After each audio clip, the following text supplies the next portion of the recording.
আসসালামু আলাইকুম। শেয়ার বাজার প্রতিদিন ইউটিউব চ্যানেলে সবাইকে স্বাগতম। আজ 19শে জুন 2025 বৃহস্পতিবার। আজ দেখব আজকের বাজার কেমন ছিল, শেষে আগামী রবিবারের বাজার কেমন যেতে পারে সেটা নিয়ে আলোচনা করব।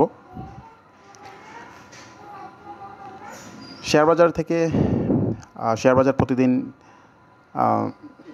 থেকে যদি আপনারা রেগুলার SMS অ্যালার্ট পেতে চান বাজার নিয়ে যে কোনো আপডেট, সেটা ট্রেড আওয়ারে বা ট্রেড আওয়ারের পরেও, সো স্ক্রিনে দেওয়া কোড ডায়াল করে আপনারা SMS অ্যালার্ট পেতে পারেন।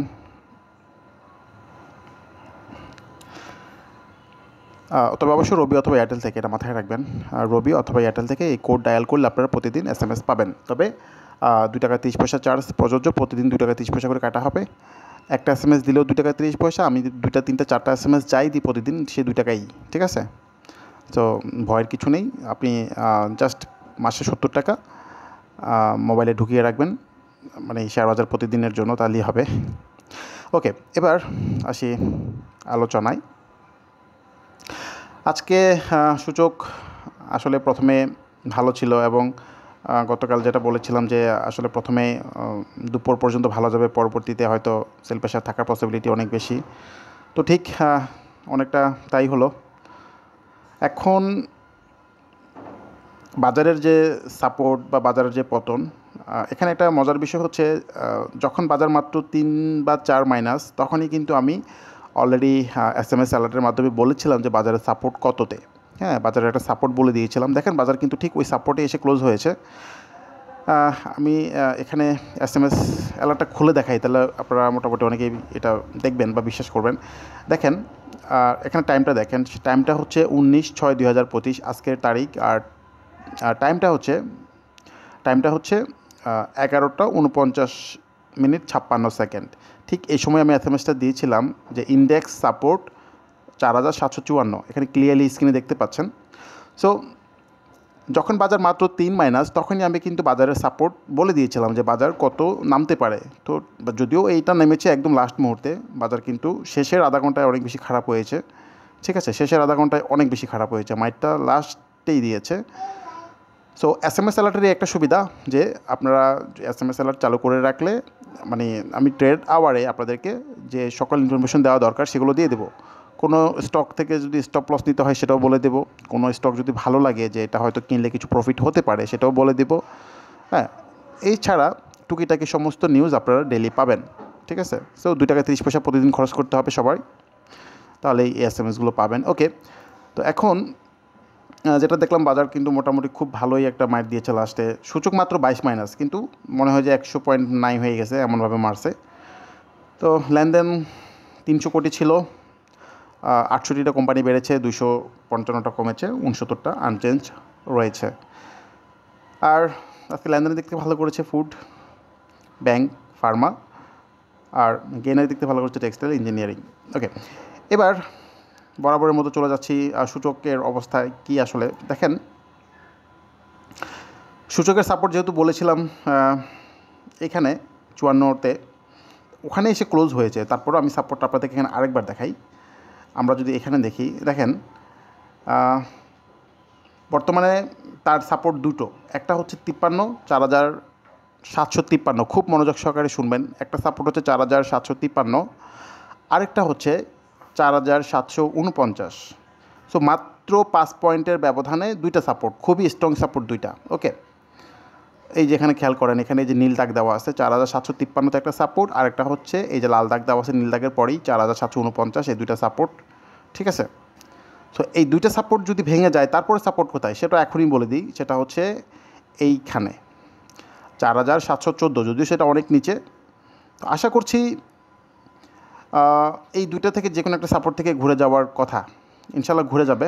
হয়তো আমরা এই সাপোর্ট পর্যন্ত ওয়েট নাও করতে হতে পারে, 4714 পর্যন্ত হয়তো নাও হতে পারে। যাই হোক, আল্লাহ ভালো জানেন। তবে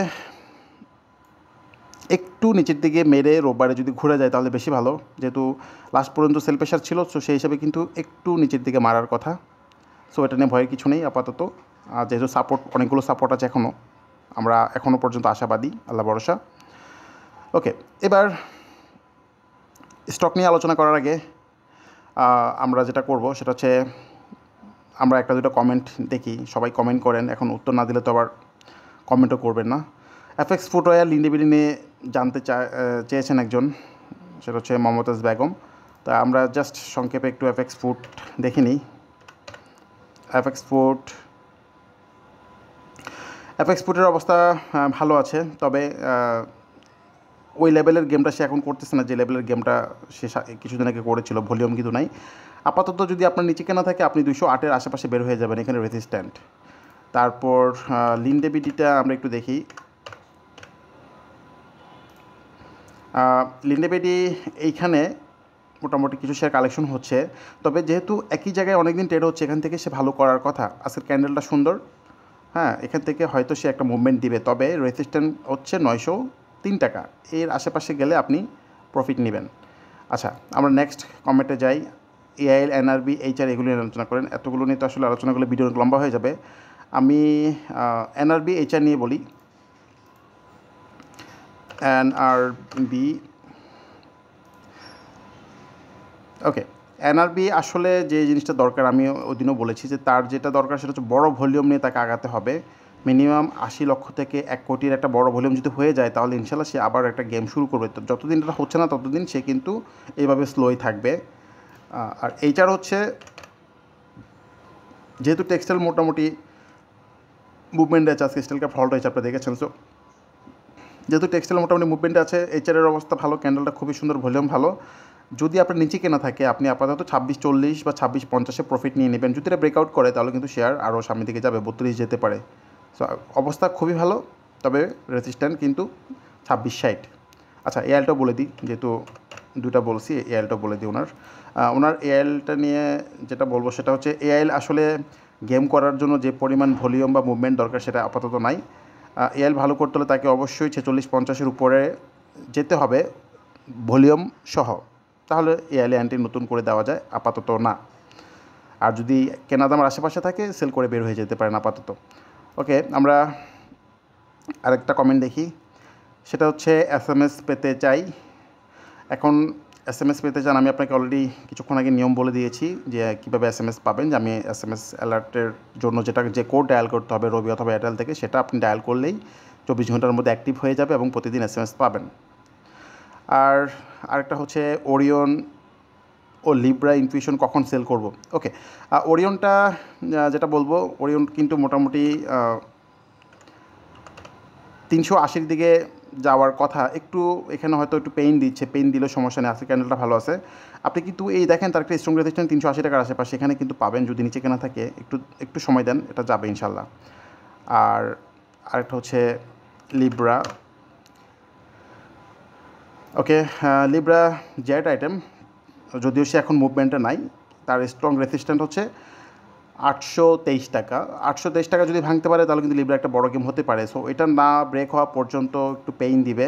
যদি কেনা দামের আশেপাশে থাকে সেল করে দিতে পারেন, অথবা নতুন করে এন্ট্রি দিতে চাইলে 823 টাকা বা 24 টাকা ভাঙলে নতুন করে কিনতে পারেন। আচ্ছা, এবার টপ গেইনারে যারা ছিল সেটা হচ্ছে দেশ গার্মেন্টস ছিল। দেশ গার্মেন্টস মোটামুটি তার রেজিস্ট্যান্ট হচ্ছে এখন আপাতত এই যে এখানে তার রেজিস্ট্যান্ট 94 টাকা। কারো থাকলে 94-এর আশেপাশে প্রফিট নিয়ে নেবেন। স্টিল ক্যাপ আজকে অনেক ভালো মুভমেন্ট করেছে, রেজিস্ট্যান্ট হচ্ছে 64 টাকা। তারপর আলহাজ অনেক দিন পর আজকে ঘুরেছে, রেজিস্ট্যান্ট হচ্ছে 31 টাকা। তারপর এখানে এমএল ডাইং আজকে ভলিউম ভালো করেছে, যদিও প্রাইস অত ভালো করতে পারেনি বাজারে মাইরের কারণে। রেজিস্ট্যান্ট হচ্ছে 9 টাকা 50 পয়সা। এটা ভাঙতে পারলে কিন্তু আরও ভালো করবে। আর রহিম টেক্সটাইল অনেক দিন পর একটু মুভমেন্ট করেছে, যদিও অনেক সেল প্রেশার ছিল। রেজিস্ট্যান্ট হচ্ছে 115 টাকা।